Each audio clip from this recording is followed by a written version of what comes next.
find out about Veterans for Wildlife?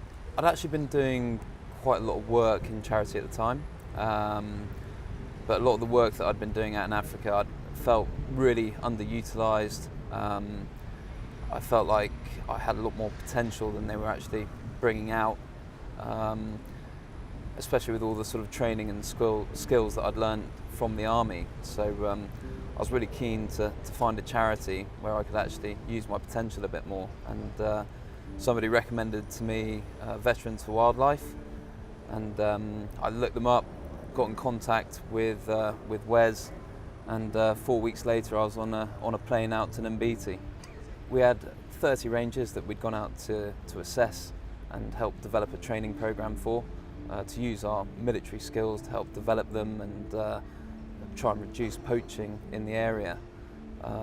There were 30 altogether, and what we did, we went out, we had a look at what their current levels and proficiency was and their current skills, and based on what we saw, we spent a couple of days doing that. We didn't have much time, we only had 10 days, so we took the first couple of days to go and assess them, break down some of those sort of cultural divides between us and them, and then we developed a training program, tried to make it really competitive, really interesting for them. We had loads of resources to utilise, which was great. We wanted to focus on things like their basic soldiering skills, trying to teach them how to patrol, how to look like a professional force. So where the military training could really add value was in their basic patrolling, how to posture themselves, a show of force, to look like a regimented, professional ranger who was patrolling the safari parks that they worked in. When we first turned up, we assessed them, we noticed that the way they conducted themselves, the way they held themselves was all too familiar. So where I think we really added value was by the end of it, we showed them, you looked at them at the end and they were a completely different force. They were, switched on, they were patrolling with their shotguns held in their hands correctly. They had good spacing, all the sort of basic skills and drills that we teach soldiers to look like a professional force. We were able to show them as well. And what did you get from the whole experience going out to South Africa, and where do you hope that it takes you in the future, the charity? For me, the biggest takeaway really was that just being able to add value to a declining situation.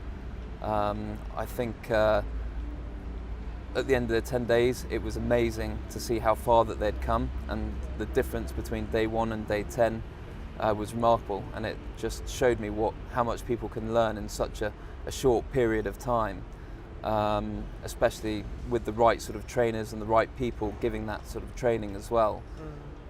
And there's lots of awareness coming out now about wildlife crime, and also lots more support for military as well, which is very long overdue. Still a long way to go. What would your advice be to anyone who's thinking of getting involved with the charity? What to you is the sort of attraction, so to say, with Veterans for Wildlife?